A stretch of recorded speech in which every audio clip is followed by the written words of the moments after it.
Hello and welcome. I am the Suit&Tie Dip&ChewGuy, and this is a chew review. Chew review number 6, I believe. And it is, as you just saw, of Amish. All right. Amish is a product which is fairly local to me. It's a product of Domestic Tobacco Company of Lancaster, Pennsylvania. And I am about a county over from Lancaster. It is in the southern part of the state, and it is historically known as a tobacco producing region. Over the last few decades, tobacco growing the acreage used for tobacco growing in Lancaster County has shrunk as more and more Amish turned over to dairy farming. But there is a significant amount of tobacco still grown there, I believe to the tune of about, some of the numbers I looked up for this weren't exact as to what year the numbers were for, and I got different answers. I heard 22 million.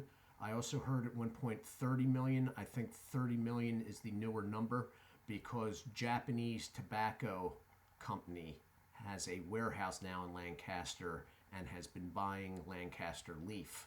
And I think when that happened about 10 years ago, they started growing more in the county again. So that is about cigarettes, though, and that's not what this is about. This is Amish chewing tobacco. Very plain Jane packaging here. It is basically an enlarged Ziploc bag with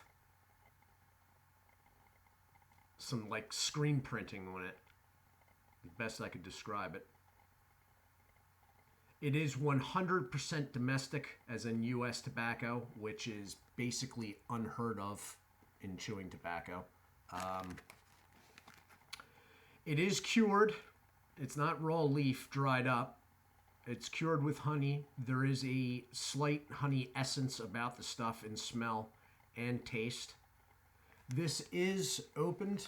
I wanted to do this review because this has been open. It was open for a little while. The product seems as it was before. It tends to be a very dry product to begin with. But I wanted to get this review in instead of opening something else up because I have a lot of stuff opened at this point. Yeah. Now, I saw a 3.5-year-old review by Berg's Dip Reviews of this stuff, and he said his package was just a regular Ziploc, like there was no seal on it or whatnot. When I originally got this, there was a perforated strip at the top in the plastic where I tore it off, so the package was actually sealed. Opening the bag up. By the way, the bag, I'm not spending much time on presentation here because that is the presentation. You're looking at it. The back has another warning label and a pretty good sized view of the product inside. All right. It's basically a elongated Ziploc bag. Smell of tobacco with a very slight honey background. The product is very blonde. I'll get you a cut shot here. Very blonde. It's even showing up very blonde on my camera, which usually portrays things as much darker than they actually are. All right. This is old school. Okay. I mean, if there was anything that was ever old school, this stuff is it. I would imagine that if you had a time machine and you went back to 1895 and went to see what chewing tobacco was, well, most of it would have been plug at the time. But if you got one of the scrap bags that they made loose leaf out of, this would be the stuff that you found. Okay.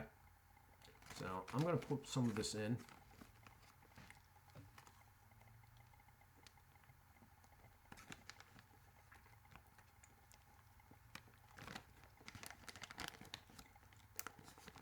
I'm going to pause this because this is going to take a minute to juice up.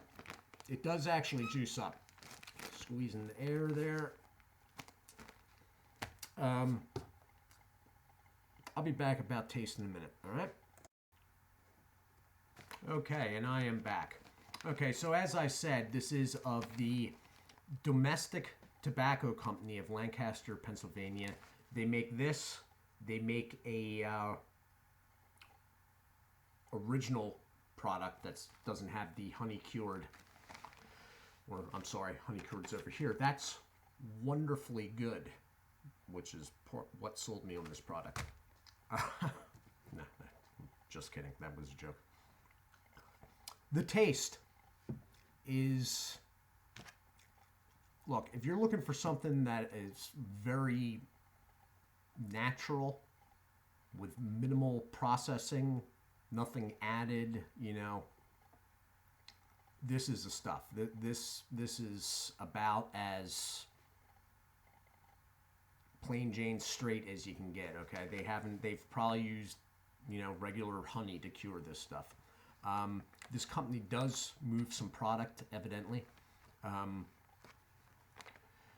They were originally known as AK Man with two N's.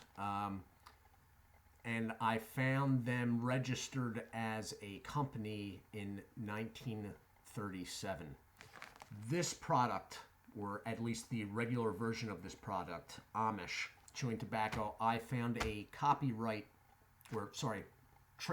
registered trademark entry for it in 1981. So this stuff has been around for a while, and I think it is distributed throughout Pennsylvania, and I'm guessing probably parts of northern Maryland. And it very well, if the tobacco industry in Lancaster County continues to have a revival, it may very well spread out from there. Not something I would go out of my way to buy personally, taste-wise.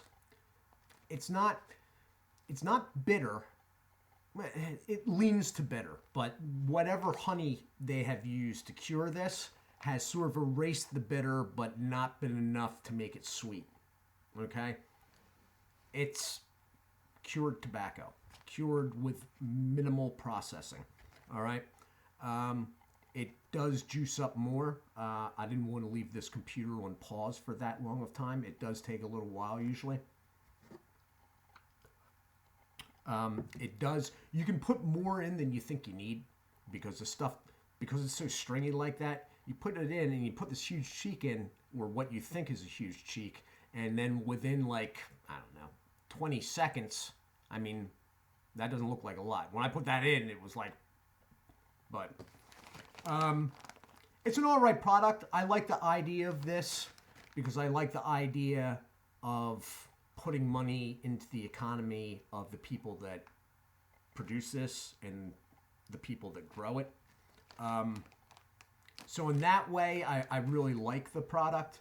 Taste-wise, it's not, you know, I'm not like, oh my God. But at the other hand, I'm not going to be, you know, traveling the 45 minutes to an hour to Lancaster to buy more.